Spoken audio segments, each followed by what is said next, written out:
উহুদের মাঠে বিশাল যুদ্ধ হচ্ছে। আমরা জানি যুদ্ধের মধ্যে প্রথম দিকে মুসলিমরা প্রায় জয়লাভ করেই ফেলেছিল, কিন্তু একটা ভুল, অনলি একটা ভুল। কি ভুল? ওই জাবাল রুমার মধ্যে 50 জন তীরন্দাজ সাহাবীকে রেখে দেওয়া হয়েছে। নবীজি বলেছিলেন, আমরা যদি মরেও যাই, আমাদের গায়ের গোশত যদি পাখি এসে খাওয়া শুরু করে, তোমরা নামবে না এখান থেকে। বুঝতে পারছেন? কমান্ড। এটা হচ্ছে একজন নেতার আনুগত্য, কমান্ড। নেতার আনুগত্য কত বড় জিনিস দেখেন। তো যখন যুদ্ধ শুরু হয়ে গেল, হামজা রাদিয়াল্লাহু আনহু সহ অন্যান্য সাহাবীরা বীর বিক্রমে যুদ্ধ করলেন। অল্প কিছু সময়ের মধ্যেই কাফেররা পালানো শুরু করলো। যখন মুসলিমরা বীর দর্পে যুদ্ধ করে, কাফেররা পালিয়ে যায় না? যায় না? মুসলিমরা সবাই ঐক্যবদ্ধ যদি হতে পারতো, কোনো কাফের শক্তি ছিল নাকি ইসলামের দিকে চোখ তুলে তাকায়? আজকে আমরা যে বিভক্ত, আমরা বিভক্ত, আপোষে বিভক্ত, বিভিন্ন দলে মতাদর্শে বিভক্ত, আমাদের শক্তি কমে গেছে, হাওয়া বেরিয়ে গেছে। আমাদের যুবকরা এখন এই গার্লফ্রেন্ড বয়ফ্রেন্ড কালচার, এই মাদক, এই জুয়া, এই জেনার পেছনে ছুটছে। আমরা নামাজ ছেড়ে দিচ্ছি, কোরআন ছেড়ে দিচ্ছি, মা বোনরা পর্দা ছেড়ে দিচ্ছেন। এই জাতি কি বিজয় লাভ করবে নাকি? আগে এই জায়গায় ঠিক করতে হবে, তারপর বিজয় আসবে ইনশাআল্লাহ তাআলা। আর বিজয় যে আসবে, এই বিষয়ে কোনো সন্দেহ আছে? কোনো সন্দেহ নাই। আমরা না পারলে আল্লাহ পাক অন্য জেনারেশনকে নিয়ে আসবেন। ওই জেনারেশন না পারলে তার পরের জেনারেশন পারবে। তারাও যদি না পারে, আমাদের দ্বারা যদি কোনো কাজই না হয়, আল্লাহ পাক অমুসলিমদেরকে হেদায়েত দিয়ে ইসলামে নিয়ে আসবেন, তাদের হাত দিয়ে বিজয় দিবেন ইনশাআল্লাহ। ইব্রাহিম আলাইহিস সালাম কিন্তু বেঁচে নাই, বেঁচে আছেন, কিন্তু তার আদর্শ কিন্তু এখনো জীবিত আছে। নবী মুহাম্মদ সাল্লাল্লাহু আলাইহি ওয়াসাল্লাম বেঁচে আছেন, অবশ্যই তারা কবরে জীবিত, অবশ্যই, সেটা অন্য ইস্যু। আমি পৃথিবীর কথা বলছি। নবী সাল্লাল্লাহু আলাইহি ওয়াসাল্লাম কি আমাদের মধ্যে আছেন? না, আমাদের মধ্যে কি বেঁচে আছেন? তার আদর্শ কিন্তু মরে যায় নাই। এমনকি আমরা যারা এখন অনেক বড় বড় নেতার আদর্শে আমাদের জীবন গড়ি না, তারা কিন্তু কেউ বেঁচে নাই, বেঁচে আছে। তাদের আদর্শ কিন্তু মানুষ এখনো ফলো করছে। তো এটাকে বলে স্পিরিচুয়াল প্রেজেন্স, আধ্যাত্মিক উপস্থিতি। আল্লাহ পাক যাকে কবুল করবেন, যে হকপন্থী হবে ইনশাআল্লাহ তাআলা, সে যদি ফিজিক্যালি প্রেজেন্ট নাও থাকে, তার আধ্যাত্মিক উপস্থিতি জনগণকে পথ দেখাবে ইনশাআল্লাহ। কথা বুঝতে পারছেন? তো বিগার ইস্যুগুলো নিয়ে কথা বলার সৎসাহস হচ্ছে না। এখানে বলছিলাম যে তোমরা এই জাবাল রুমা থেকে নামবে না যদি আমাদের দেহটাকে পাখি খেয়েও ফেলে।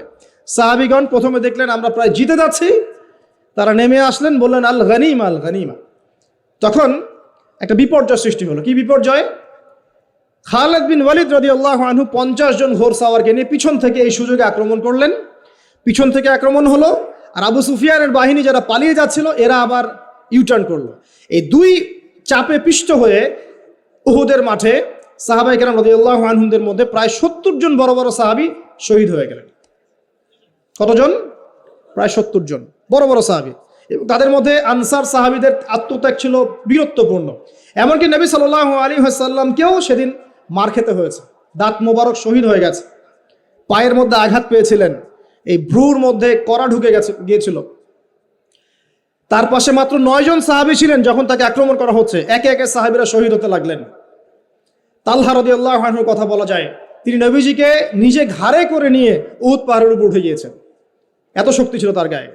আমরা যুব সমাজ কি শিক্ষা নেবে এখান থেকে? এখন সাহাবী উঠিয়ে নিয়ে গেছেন, নবী সাল্লাল্লাহু আলাইহি ওয়াসাল্লাম বলছেন, তোমরা যদি কেউ জীবন্ত কোনো শহীদকে দেখতে চাও, তাহলে তালহাকে দেখো। তার শরীরে প্রায় 60 থেকে 70টা দাগ ছিল, তারপরে তিনি শহীদ হন নাই সেদিন। আল্লাহ পাক তাকে হেফাজত করেছেন।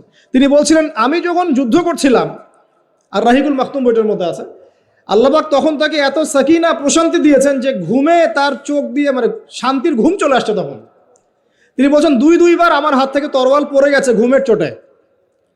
চিন্তা করতে পারেন, যুদ্ধ হচ্ছে, আল্লাহ পাক তাকে শান্তির ঘুম দিয়ে দিচ্ছেন চোখের মধ্যে। দুইবার অস্ত্র মানে তরোয়াল পড়ে যাচ্ছে হাত থেকে ঘুমের চোটে। তিনি শেষমেশ শহীদ হন নাই। নবী সাল্লাল্লাহু আলাইহি ওয়াসাল্লামকে ঘাড়ে নিয়ে উঠেছেন উহুদ পাহাড়ের উপরে। নবীজি বলছেন, তোমরা কেউ জীবন্ত শহীদকে দেখতে চাও, তালহাকে দেখো, সে জান্নাত ক্রয় করে নিয়েছে। আবু বকর রাদিয়াল্লাহু আনহু বলতেন, উহুদের দিনটা হচ্ছে তালহার দিন। তালহা যে বীরত্ব দেখিয়েছে উহুদের দিনে, সে এই কাজ দিয়েই ইনশাআল্লাহ জান্নাত ক্রয় করে নিয়েছে। কথা বুঝতে পারছেন? প্রত্যেক সাহাবীর ইফোর্ট ছিল। তো এই সময়ে একটা গুজব ছড়িয়ে পড়েছিল যে রাসূল সাল্লাল্লাহু আলাইহি ওয়াসাল্লামকে হত্যা করা হয়েছে, এমন একটা গুজব ছড়িয়ে দেওয়া হয়েছে মাঠের মধ্যে। এখন অনেক সাহাবী তরোয়াল নিয়ে বসে পড়েছেন। যে নবী যদি বেঁচে না থাকেন তাহলে আমরা যুদ্ধ করে কি করবো, এরকম চিন্তা। তখন এই আনাস বিন নাদর রাদিয়াল্লাহু আনহু তিনি ঘোড়া নিয়ে ছুটছেন, পাশে দেখা হয়েছে সাদ বিন মুয়াজ রাদিয়াল্লাহু আনহুর সাথে। কার সাথে?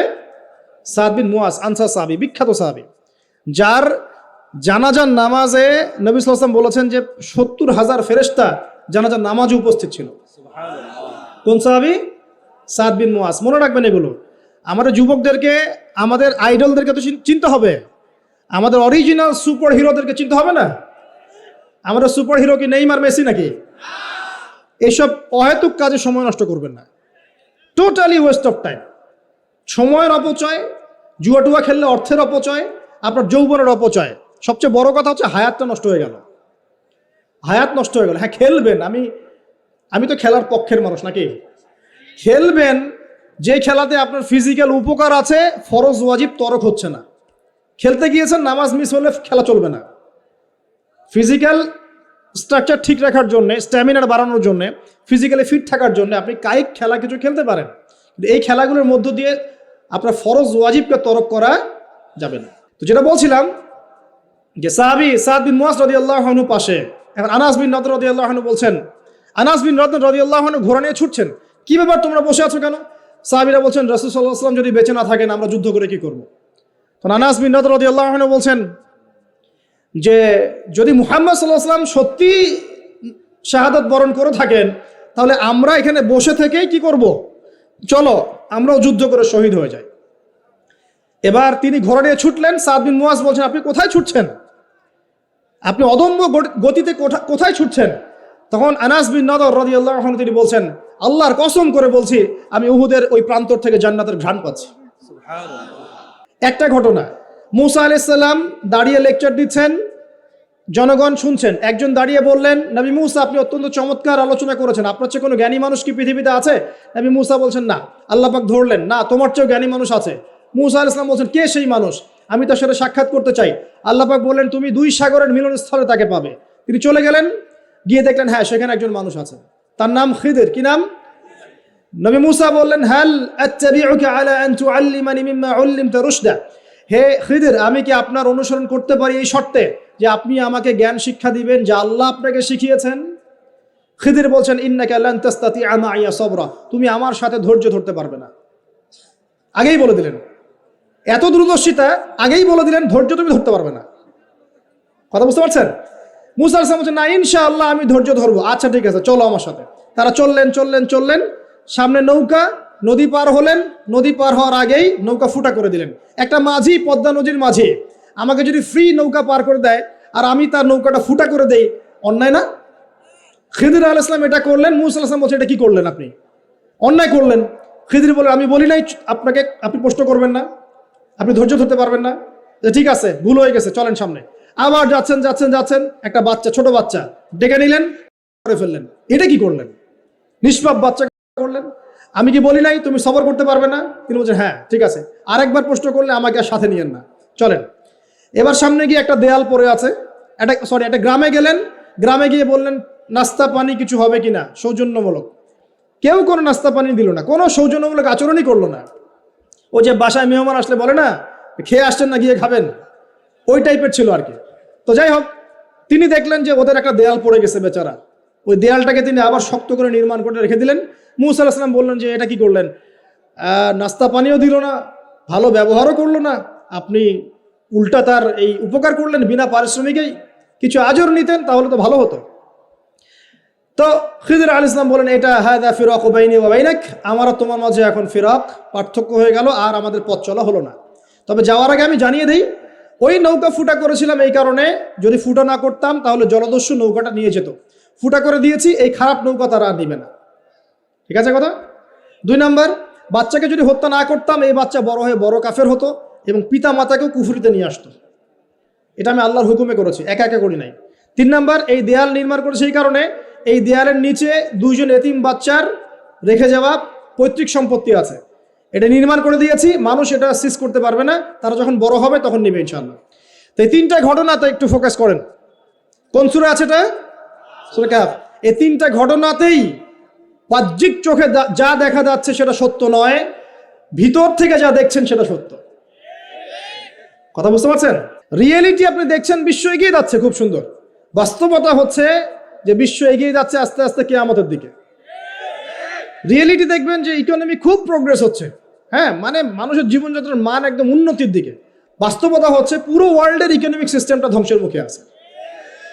রিয়েলিটি হচ্ছে বাহ্যিক চোখে আপনি দেখছেন মেয়েরা এগিয়ে যাচ্ছে, ফ্যামিনিস্ট রেভলিউশন, মাথা খারাপ অবস্থা, ঠিক আছে, কিন্তু বাস্তবতা হচ্ছে মেয়েরা জাহান্নামের দিকে এগিয়ে যাচ্ছে।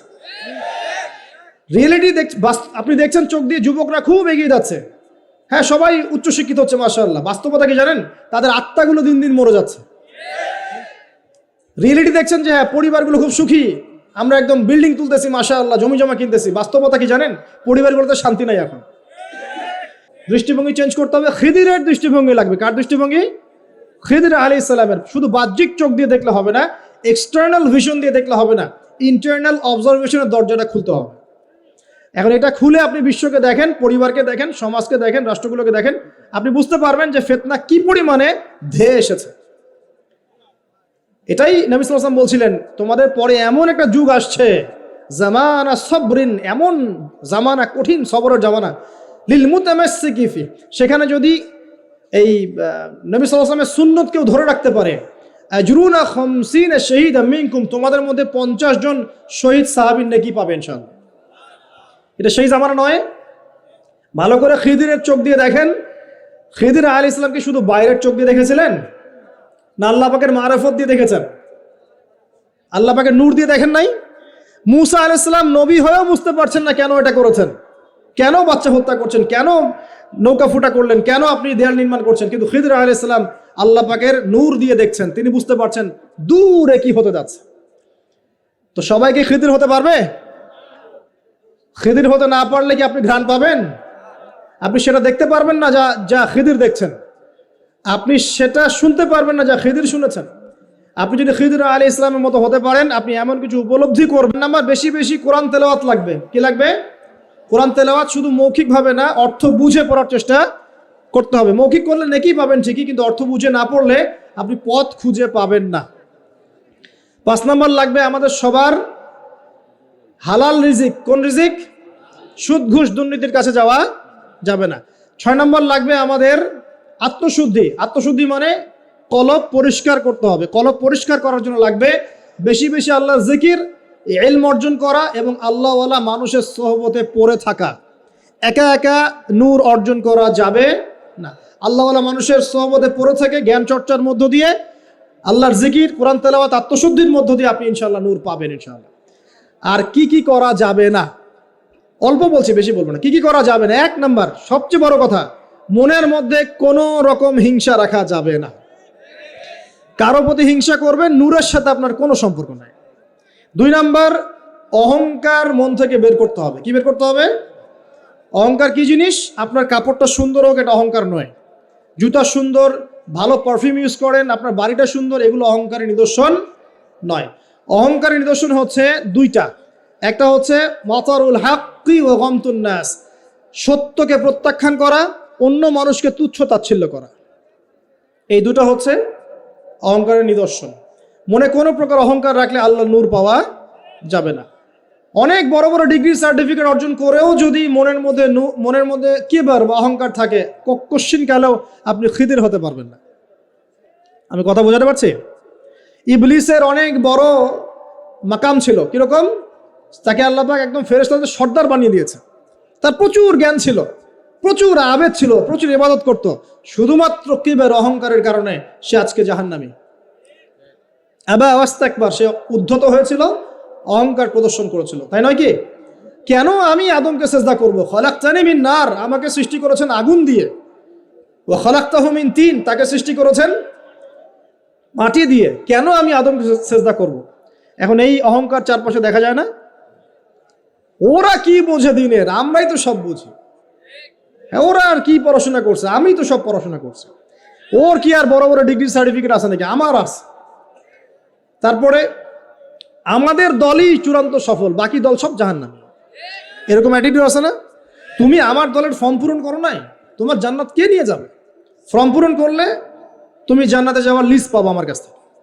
ভাবখানা এমন, মুখে না বললো। তা আমাদের মধ্যে কিবর নাই? আমরাই চূড়ান্ত, বাকিরা সব বিভ্রান্ত। বিভিন্ন অনেক বড় বড় সভ্যতা বলছে আমরাই একদম মানবতার স্বর্ণ শিখরে, বাকি সব ককরোচ। এই কিবর যার মধ্যে আছে সে কোশ্চিন কালে নূর পাবে না। আর কি করা যাবে না? 1 নম্বর হিংসা, 2 নম্বর কিবর, 3 নম্বর অপবাদ। কারো উপর মিথ্যা অপবাদ দেওয়া যাবে না। কারো প্রতি মিথ্যা অপবাদ দিলে আপনি আল্লাহর নূর পাবেন না। 4 নম্বর হচ্ছে পরশ্রী কাতরতা। কারো উন্নতি দেখছেন খুব জ্বলে, উন্নতি অগ্রগতি প্রগতি দেখছেন খুব জ্বলছে, এই পরশ্রী কাতরতা থাকলে কোশ্চিন কালেও আল্লাহর নূর পাবেন না। আমার কেন হয় না, তার কেন হচ্ছে, হ্যাঁ আমি কেন পারছি না, সে কেন পারছে, আমার কেন মূল্য নাই, তাকে কেন মূল্য দিচ্ছে, এই যে পরশ্রী কাতরতা, এগুলো থাকলে কোশ্চিন কালেও আল্লাহর নূর পাওয়া যাবে না। আরেকটা বিষয় বলবো যে গীবত তহমত, একটা কথা, গীবত তহমত এবং গীবত তহমত বেশি করে বললাম, আর বাকি যত কবিরা গুনাহ আছে, এই যে সুদ বলেন, জেনা বলেন, দুর্নীতি বলেন, অন্যের সম্পদ আত্মসাৎ বলেন, বড় বড় কবিরা গুনাহ যেগুলো আছে এগুলোর সাথে স্পেশালি গীবত তহমত যদি থাকে আল্লাহর নূর পাওয়া যাবে না।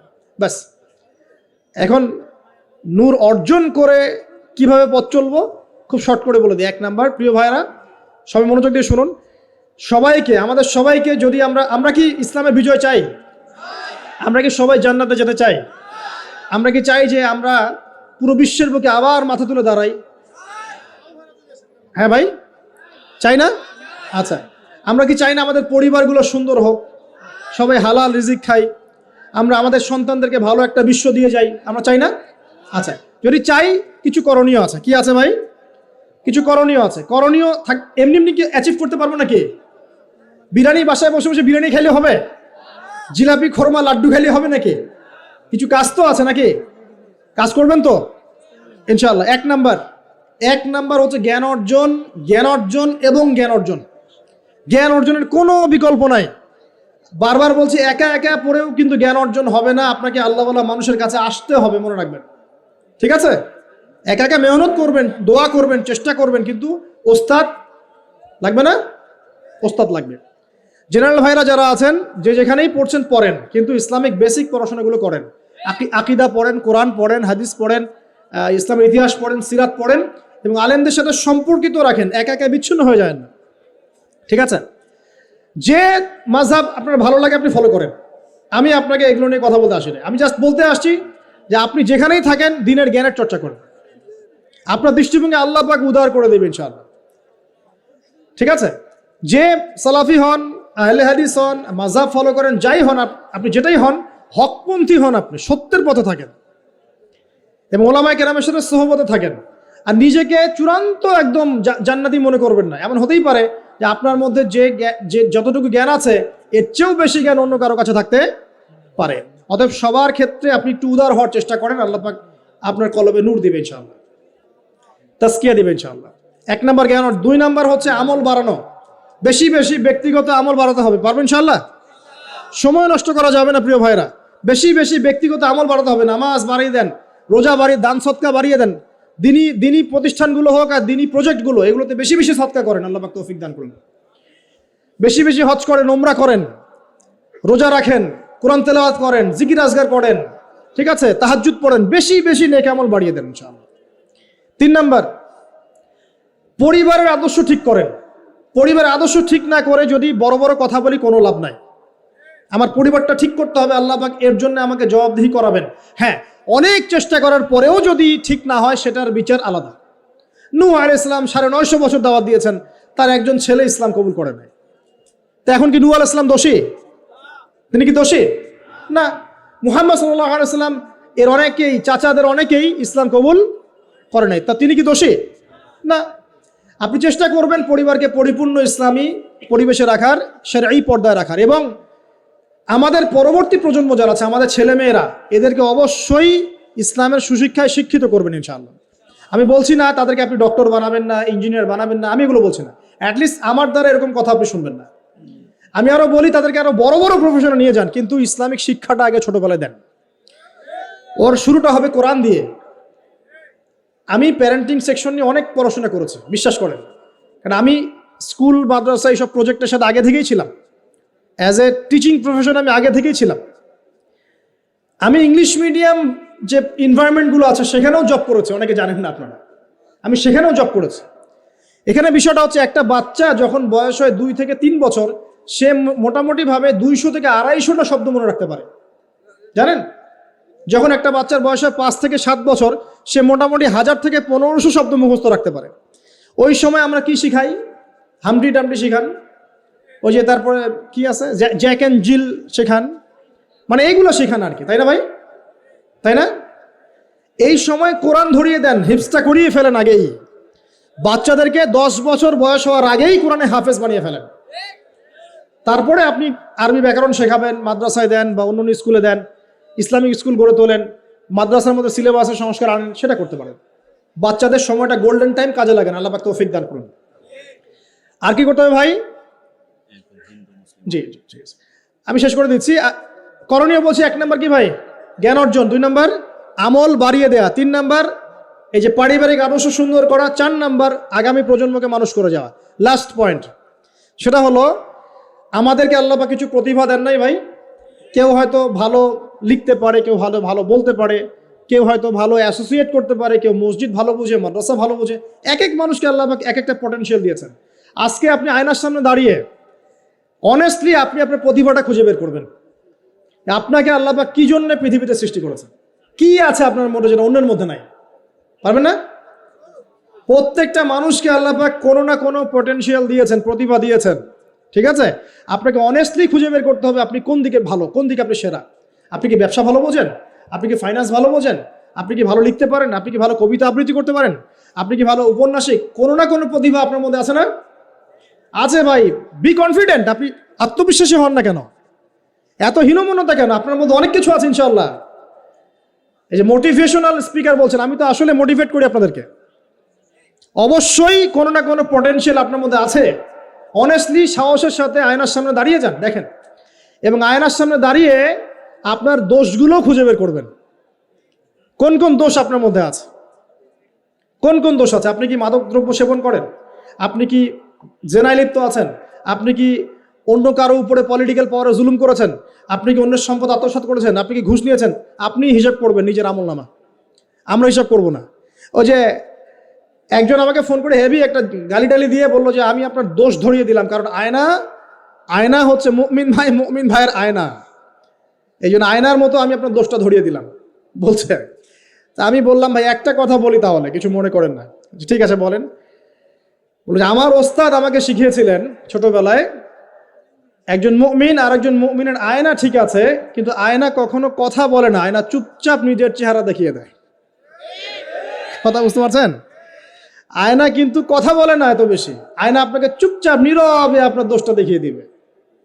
আপনার এখানে কেটে গেছে, আয়নার সামনে দাঁড়ালেন, ও শেভ করার কাটার কথা বলছি না, আবার শেভ করতে যায় না, আবার গাল কেটে গেছে, আয়নার সামনে দাঁড়ালেন, আয়না কি বলবে এই তোমার গাল কাটা? আয়না কথা বলবে? আয়না নীরব থাকবে, কিন্তু আপনি ঠিকই বুঝে যাবেন আপনার কথা সমস্যা। এই হলো আয়না। মুমিন ভাই যে মুমিন ভাইয়ের আয়না, এর ব্যাখ্যা হচ্ছে এটা। ওই যে অল্প বিদ্যা থাকলে এরকমই হয় মানুষের। তো দুটা কথা বলি। আল্লামা রুমি বলেছেন যে তুমি শব্দ দিয়ে যুদ্ধ করো। কি দিয়ে? শব্দ দিয়ে। বজ্রপাত দিয়ে যুদ্ধ করো না। বজ্রপাত মানে চিৎকার চেঁচামেচি করে না মানুষ? বজ্রপাত দিয়ে যুদ্ধ করো না, কারণ বজ্রপাত দিয়ে কখনো গোলাপ ফুল ফোটে না। তিনি বলছেন তোমরা গাছের মতো হয়ে যাও, পাতাগুলোকে ঝরে পড়তে দাও, চুপচাপ গাছের মতো দাঁড়িয়ে থাকতেন, এত লম্ফজম্ফ না, নিজের দোষগুলোকে আস্তে আস্তে আপনি ঝরিয়ে ফেলে দেন। তিনি বলছেন, একটু একটু উঁচু লেভেলের কথা এগুলো আর কি। তিনি বলছেন যে ইসলামিক ফিলোসফার ছিলেন তিনি একজন। তিনি বলছেন যে তুমি অন্যকে আলো দিতে চাও, তাহলে তোমার নিজেকে আগে পুড়ে ছাই হতে হবে। কারণ কি? কারণ মোমবাতি যখন অন্য কাউকে আলো দেয়, তার আগে নিজে সে পুড়ে ক্ষয় হয়ে যায়। কত গভীর কথা না? আপনি মানুষের কল্যাণ করতে চান, আগে নিজেকে ত্যাগ স্বীকার করা শিখতে হবে, স্ট্রাইভ করা শিখতে হবে। আল্লাহ পাক তৌফিক দান করুন। 5 নম্বর যেটা ছিল কি ভুলে গেলাম, কি বলছিলাম 5 নম্বরটা? হ্যাঁ, আমাদের যতটুকু প্রতিভা আছে, এই প্রতিভাটাকে দিয়ে ইসলামের খেদমতে কিছু না কিছু করতে হবে। কিচ্ছু পারেন না, একটা এতিমখানা করেন, বিধবা নারীদের জন্য কিছু করেন, একটা বৃদ্ধাশ্রম করেন, একটা মসজিদ করেন, একটা মাদ্রাসা করেন, একটা সামাজিক সংগঠন করেন, মানবতামূলক কাজ, সেবামূলক কাজ হবে, সোশ্যাল কাজ করেন। যা পারেন ভাই, দিনের জন্য কল্যাণকর হয় সেটাই করেন ইনশাআল্লাহ। এবং উম্মার মাঝে বিভক্তি সৃষ্টি করতে যাবেন না, সবাইকে ঐক্যবদ্ধ করার চেষ্টা করেন। আর যারা বিভক্তি সৃষ্টি করছে এবং ভেতরে ঢুকে ইসলামের ক্ষতি করছে, এদেরকে খুব খিদিরের মতো দৃষ্টি নিয়ে দেখবেন, এদেরকে টোটালি সমাজ থেকে বয়কট করে দেবেন ইনশাআল্লাহ।